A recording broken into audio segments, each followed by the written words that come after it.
One, two, three. Hello, and welcome back to Last Yesterday Tonight. I'm your host, John P.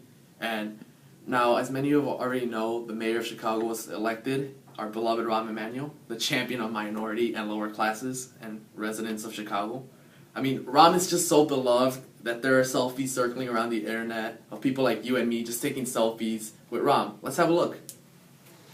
Oh, that's not good for his campaign. I mean, the photograph caption says, "The mayor of Chicago, Rahm Emanuel, came by my job. Still can't stand this motherfucker, though," unquote. I mean, but if this wasn't enough, the man who took the selfie assured that while Rahm purchased a $7 coffee, he only tipped him 37 cents. Get this, 37 cents. I mean, no wonder he just looks so sad in this picture. Broke college kids tip more at the bar than Rahm. A lot of people say he does look like the Grinch, and he is the Grinch essentially, but I don't see why they think that. I mean, that's... Wow. Okay, they kind of look alike, but then again, he also tipped them like 30. Okay, he probably is the Grinch, and I mean, he does look like him, so yeah, I guess you can say it. But other people say that he sucks the happiness out of working class, and I mean, let's just have a look at the pictures. Oh, yeah, these speak for themselves. Yeah.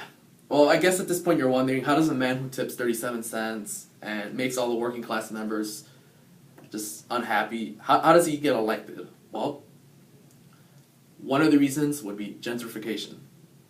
What is gentrification? Gentrification was a term that was coined in 1964 by a British sociologist, Ruth Glass, referring to the observations that she made of the working class in London and how they were displaced and how the system was altered. But in Chicago terms, it can be used to describe the taking over of Starbucks everywhere and the migration of young white people wearing moccasins.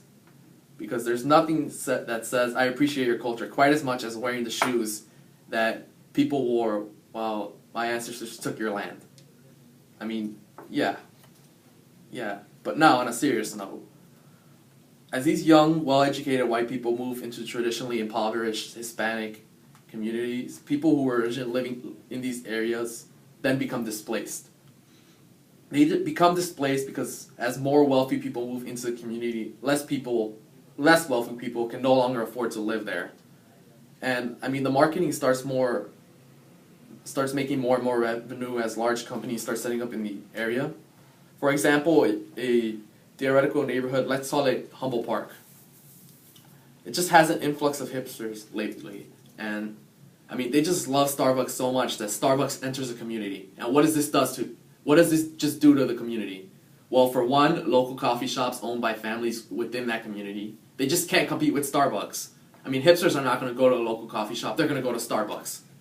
And what does that cause? Well, the local community coffee shop gets closed down. And as a result, a lot of the workers that were from the community have to leave because their jobs are it just runs out of business. And they have to move somewhere else where there is job and where there is business for them. And this is how locals become displaced.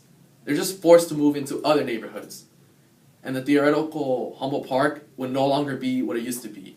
A Puerto Rican neighborhood? No. As hipsters move in and set up their Starbucks coffee shops, it becomes a hipster neighborhood. And, I mean, while yes, you may think that this is sad and people lost their ethnic communities, there's also a larger picture at display. Not only does this affect the ethnic and impoverished neighborhoods because their neighborhood looks different, this affects us all. Because as these people get displaced, their voice gets displaced too. I mean, just think about it. Each district chooses their representatives to represent. But with just the influx of all these white people in the community, the vote caters to the white folk rather than the Hispanic or African American groups, which usually, traditionally, their voices are always hard to be heard just because of this. It's imperative that the ideology of a democracy is that the voice of everyone is heard. So, I speak to you, white hipsters everywhere. Stop ruining everyone's neighborhood. I mean, I'm going to start a hashtag against this. Please join me in Hipsters Get Out of My Coffee Shop, because We have to stop this before it gets out of hand and before there is no more culture and before the only thing that exists is hipsters. John P. signing out.